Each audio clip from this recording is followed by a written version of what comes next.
أعوذ بالله من الشيطان الرجيم. بسم الله الرحمن الرحيم. وبشر الذين آمنوا وعملوا الصالحات أن لهم جنات تجري من تحتها الأنهار كلما رزقوا منها من ثمرة رزقا قالوا هذا الذي رزقنا من قبل وأتوا به متشابها ولهم فيها أزواج مطهرة وهم فيها خالدون.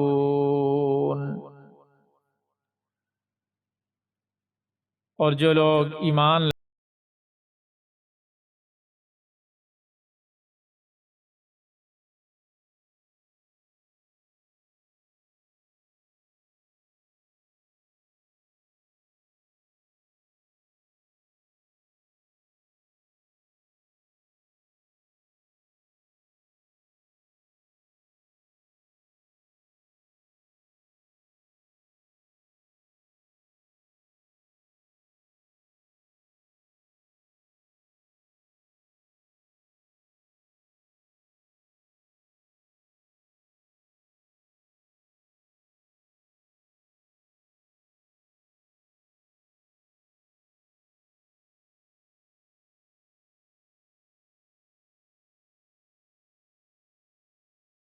لائے ہیں اور انہوں نے نیک عمل کیے ہیں، ان کو خوشخبری دے دیجئے کہ ان کے لیے ایسے باغات تیار کیے ہیں جن کے نیچے نہریں بہتی ہوں گی، اور جب کبھی ان کو ان باغات میں سے کوئی پھل رزق کے طور پر دیا جائے گا تو وہ کہیں گے یہ تو وہی ہے جو ہمیں پہلے بھی دیا گیا تھا، اور انہیں وہ رزق ایسے ہی دیا جائے گا جو دیکھنے میں ملتا جلتا ہوگا، اور ان کے لیے وہاں پاکیزہ بیویاں ہوں گی، اور وہ ان باغات میں ہمیشہ ہمیشہ رہیں گے۔ کل کے جو سبق تھا، پچھلی آیات جو تھی اس میں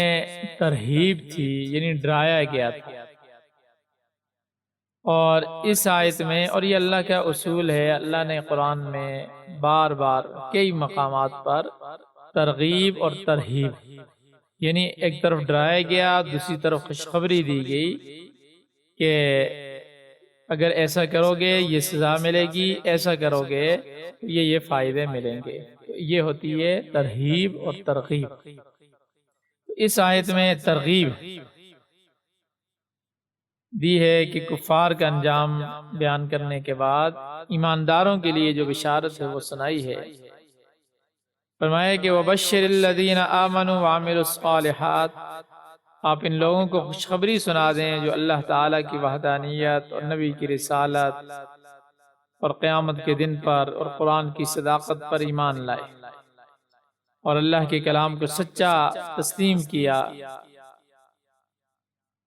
اور پھر اس کے ساتھ ساتھ اچھے اعمال بھی انجام دیے، اس کے ساتھ اچھے اعمال بھی انجام دیے، یعنی نماز، روزہ، زکوٰۃ، حج، حقوق اللہ، حقوق العباد، سارے فرائض پوری کیے، صدقہ خیرات کیا، حلال حرام کا خیال رکھا، جتنے بھی اللہ کے احکامات ہیں ان کو پورا کیا۔ ایسے لوگوں کو آپ خوشخبری سنا دیجئے، اور وہ یہ ہے کہ ان لہم جنات تجری من تحتها الانہار، ایسے لوگوں کے لیے اللہ تعالیٰ نے باغات تیار کر رکھے ہیں جس کے نیچے سے نہریں جاری، یعنی ایسے باغات ہیں سجے ہوئے ہیں، اور ان کے اندر باغوں کے اندر نہریں بھی بہہ رہی ہیں، ایسا منظر اور خوشنما ہو جاتا ہے، پیارا ہوتا ہے۔ اور پھر فرمایا کہ کلما، جب بھی رزقو، رزق دیا جائے گا، منہا، اس میں، من ثمرات الرزق، پھلوں میں سے روزی دی جائے گی، قالو، کہیں گے، ھذا الذی، یہ وہی ہے، رزقنا من قبل، جو ہمیں اس سے پہلے دیے گئے، اور وَأُتُوا بِهِ مُتَشَابِهًا، اور اس میں دیے جائیں گے ایک دوسرے کے مشابہ۔ مطلب اس کا ایک تو یہ ہے کہ ایک دفعہ جنتیوں کو پھل پیش کیے جانے کے بعد جب دوسری دفعہ ان سے ملتے جلتے پھل دیے جائیں گے تو جنتی لوگ کہیں گے کہ یہ تو وہی پھل ہے جو ہم نے پہلے کھایا تھا، ابھی ہم نے کھایا تھا، لیکن جب وہ انہیں کھائیں گے تو ان کا ذائقہ، ان کی مٹھاس، ان کی لذت پہلے پھلوں سے بالکل مختلف ہوگا۔ اور یا اس کا مطلب اور معنی یہ ہے کہ جنت کے پھل بظاہر دنیا کے پھلوں سے مشابہ ہوں گے۔ آم دیا جائے گا، جنت کا آم سامنے آئے گا تو آدمی کہے گا ایسا آم تو دنیا میں بھی تھا، سیب آئے گا، کیلا آئے گا، انار آئے گا، کوئی بھی پھل ہے، کوئی بھی کھانے کی چیز ہے تو وہ کہے گا کہ ایسا تو دنیا میں بھی تھا، یعنی ایسا تو ہم نے دنیا میں بھی کھایا ہے، لیکن وہ صرف دیکھنے میں ایک جیسا ہوگا، ذائقے کے اعتبار سے، لذت کے اعتبار سے، مٹھاس کے اعتبار سے جنت کا پھل اور دنیا کا قطعاً برابر نہیں ہو سکتا، وہ کئی لاکھوں درجہ، کروڑوں درجہ اعلیٰ اور افضل ہوگا۔ صرف نام کے اندر مشابہت ہو سکتی ہے یا شکل میں مشابہت ہو سکتی ہے، باقی ان میں یعنی ذائقے، اس میں دنیا کی چیزیں جنت کی چیزوں کا مقابلہ نہیں کر سکتی، تو یہ دونوں مطلب اس کے ہو سکتے ہیں۔ اور پھر فرمایا کہ جنتیوں کے لیے ایک اور انعام، وَلَهُمْ فِيهَا أَزْوَاجٌ مُطَهَّرَةٌ، اور ان کے لیے پاکیزہ بیویاں ہوں گی، ان کے لیے پاکیزہ بیویاں ہوں گی، یعنی ایسی بیویاں اللہ تبارک و تعالی، دنیا کی بیوی بھی ہوگی اور اس کو بھی اللہ تبارک و تعالی ایسے ہی بنا دیں گے، اور جو جنت کی ملیں گی حوریں وہ بھی ایسی ہوں گی کہ جو ہر قسم کی ظاہری باطنی ناپاکی،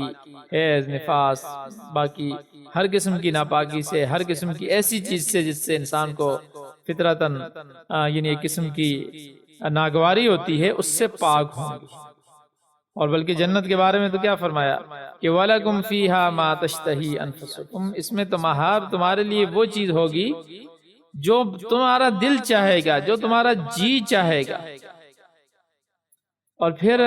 دیکھیں دنیا میں انسان کے پاس کوئی بھی نعمت آ جائے،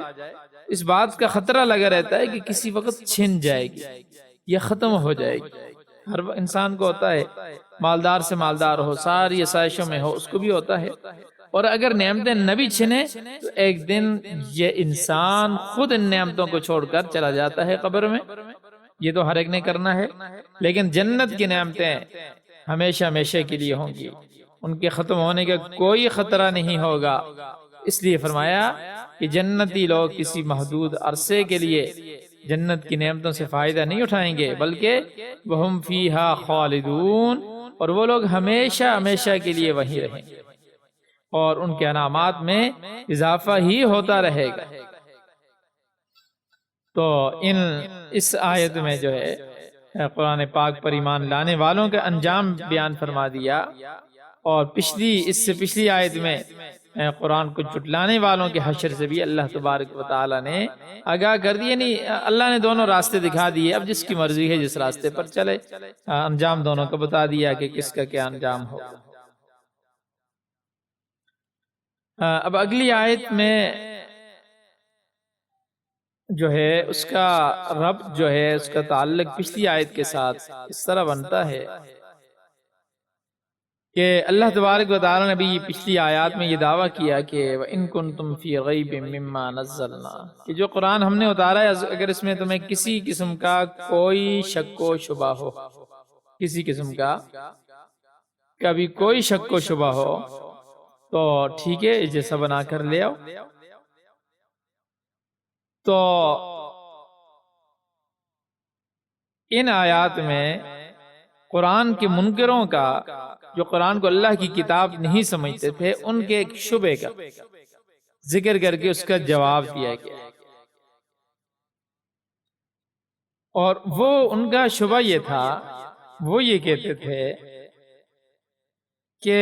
قرآن کریم میں مکھی، مچھر جیسی حقیر جانوروں کا، حقیر چیزوں کا ذکر آیا ہے، اور اللہ کی ذات تو بہت بڑی ذات ہے،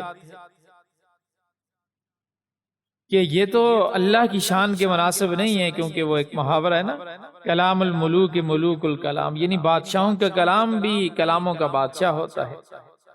تو جس طرح اللہ تعالیٰ کی ذات بلند اور برتر ہے، اسی طرح اس کا کلام بھی اعلیٰ اور عرفہ ہونا چاہیے، اس میں مکھی، مچھر جیسی ادنا چیزوں کا ذکر نہیں ہونا چاہیے۔ تو جو جواب دیا ہے اس کا میں خلاصہ بتاتا ہوں، پھر انشاءاللہ ہم آیت پر بات کو پڑھتے ہیں۔ تو اس کا جواب کا خلاصہ یہ ہے کہ دیکھیں، جس چیز کی مثال دینی ہوتی ہے نا،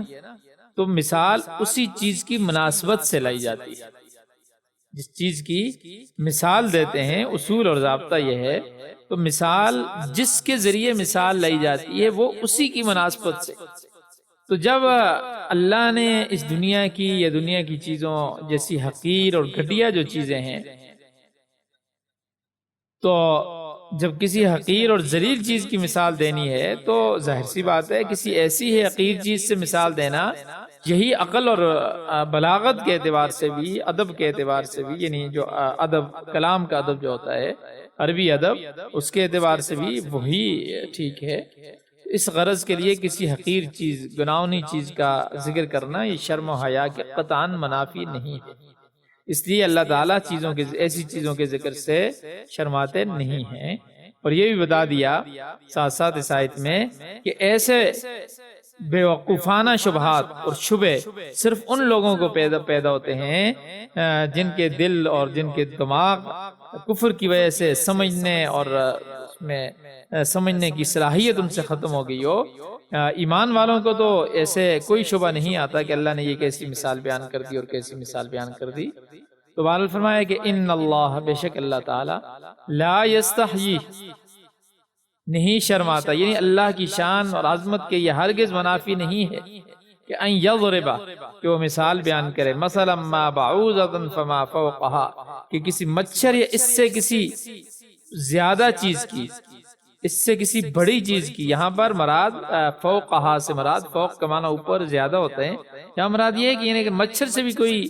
حقارت میں، گھٹیا ہونے میں کم چیز ہو، اس کی بھی مثال اللہ تبارک و تعالی سمجھانے کے لیے بیان کرتے ہیں۔ تو یہ اللہ کی شان کے خلاف نہیں ہے، یہ اللہ کی شان، یہ اللہ کے شان کے خلاف نہیں ہے۔ مسلم شریف کی روایت میں آتا ہے، ام سلیم رضی اللہ تعالی عنہ نے حضور صلی اللہ علیہ وسلم سے مسئلہ دریافت کیا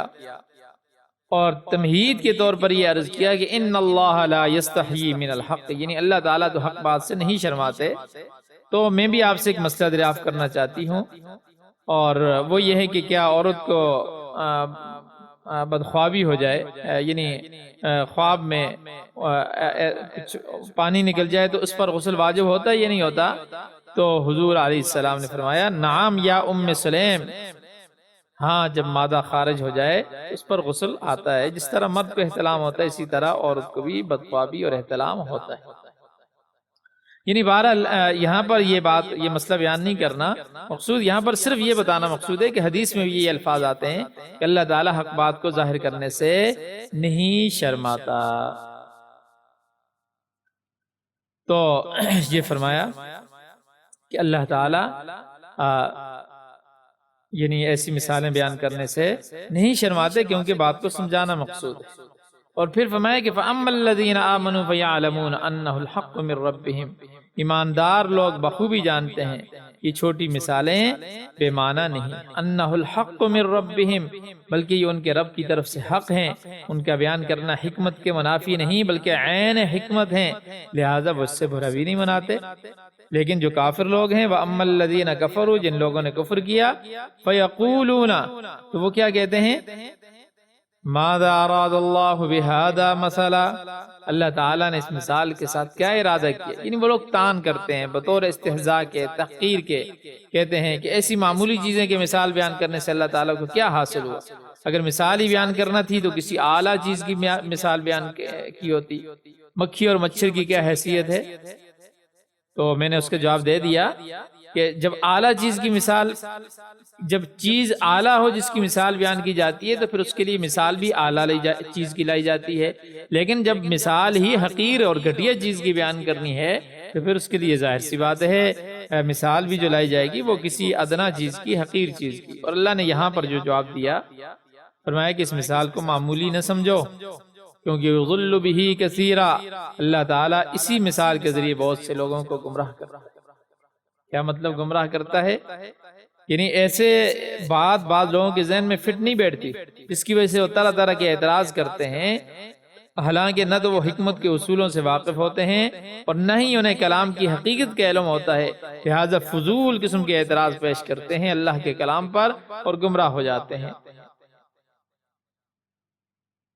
بلکہ اور ایسی مثالیں صرف گمراہ نہیں کرتی، وَيَهْدِي بِهِ كَثِيرًا، اللہ تعالیٰ انہی مثالوں کے ذریعے ہدایت بھی دیتا ہے۔ یعنی جو لوگ مثال کے ذریعے بات کو آسانی سے سمجھ جاتے ہیں اور حقیقت کو پا لیتے ہیں، لہٰذا وہ ہدایت یافتہ ہو جاتے ہیں۔ اور پھر کیا فرمایا؟ وَمَا يُضِلُّ بِهِ إِلَّا الْفَاسِقِينَ، یعنی گمراہ وہی ہوتے ہیں جو فاسق،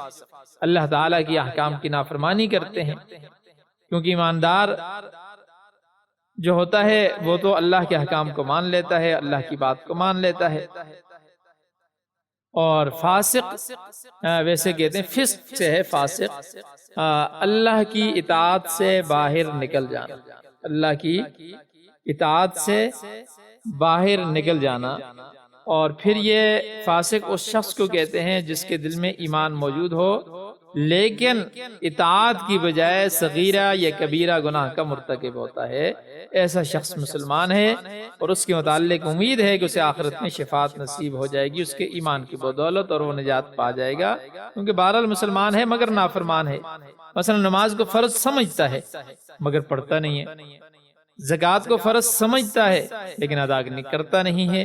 تو یہ ہے مسلمان فاسق۔ اور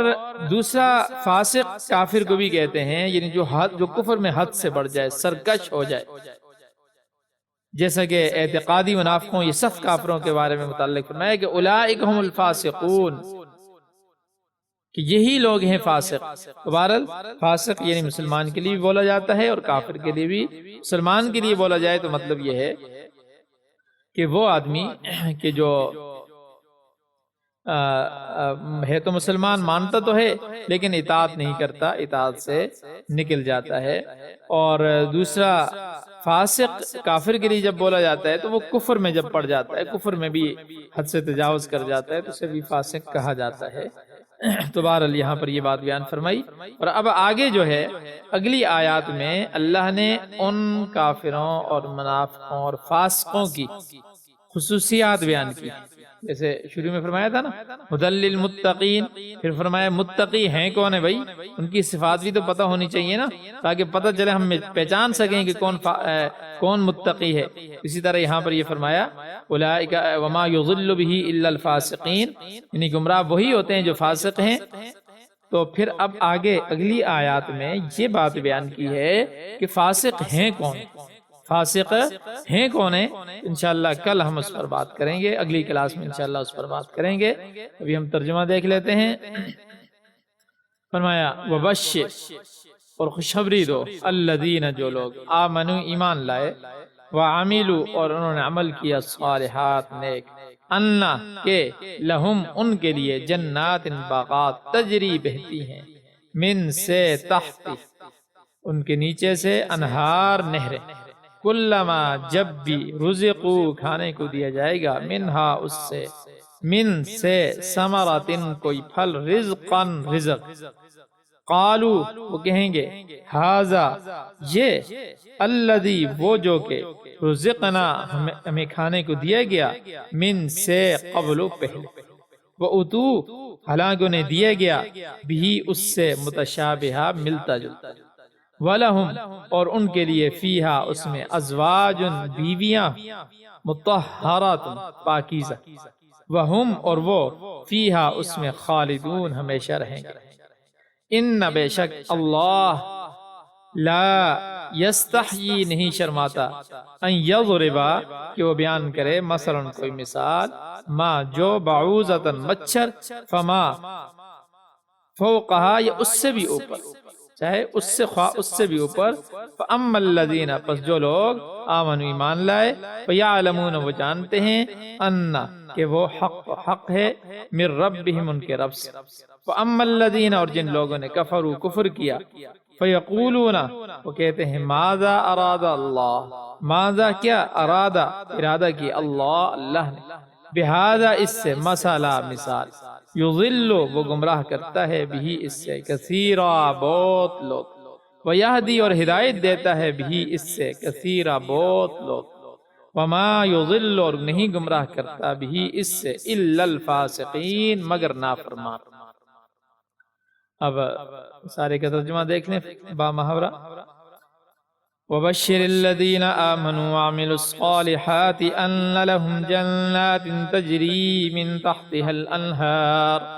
اور جو لوگ ایمان لائے ہیں اور انہوں نے نیک عمل کیے ہیں ان کو خوشخبری دے دو کہ ان کے لیے ایسے باغات تیار کیے گئے ہیں جن کے نیچے نہریں بہتی ہوں گی كُلَّمَا رُزِقُوا مِنْهَا مِن ثَمَرَةٍ رِزْقًا اور جب کبھی ان کو ان باغات میں سے کوئی پھل رزق کے طور پر دیا جائے گا قالوا هذا الذي رزقنا من قبل تو وہ کہیں گے کہ یہ تو وہی ہے جو ہمیں پہلے بھی دیا گیا تھا وَأُتُوا بِهِ مُتَشَابِهًا اور انہیں وہ رزق ایسا ہی دیا جائے گا جو دیکھنے میں ملتا جلتا ہوگا وَلَهُمْ فِيهَا أَزْوَاجٌ مُطَهَّرَةٌ اور ان کے لیے وہاں پاکیزہ بیویاں ہوں گی وَهُمْ فِيهَا خَالِدُونَ اور وہ اس میں ہمیشہ ہمیشہ رہیں گے ان اللہ لا يستحیی ان یضرب مثلا ما بعوضة فما فوقها بے شک اللہ تعالیٰ اس بات سے نہیں شرماتا کہ وہ کسی بات کو واضح کرنے کے لیے کوئی بھی مثال دے چاہے وہ مچھر جیسی معمولی چیز کی ہو یا کسی ایسی چیز کی جو مچھر سے بھی زیادہ حقیر ہو معمولی ہو فَأَمَّا الَّذِينَ آمَنُوا فَيَعْلَمُونَ أَنَّهُ الْحَقُّ مِن رَبِّهِمْ پس جو لوگ ایمان مومن ہیں وہ خوب جانتے ہیں کہ یہ مثال ایک حق بات ہے جو ان کے رب کی طرف سے آئی ہے وَأَمَّا الَّذِينَ كَفَرُوا فَيَقُولُونَ مَاذَا أَرَادَ اللَّهُ بِهَذَا مَثَلًا اور البتہ جو لوگ کافر ہیں وہ یہی کہتے ہیں کہ بلا اس حقیر مثال سے اللہ کا کیا مطلب ہے اور فرمایا یضل به کثیرا ویہدی به کثیرا اس طرح اللہ اس مثال سے بہت سے لوگوں کو گمراہی میں مبتلا کرتا ہے اور بہت سو کو ہدایت دیتا ہے وما یضل به الا الفاسقین مگر وہ گمراہ انہی کو کرتا ہے جو نافرمان ہیں صدق اللہ العظیم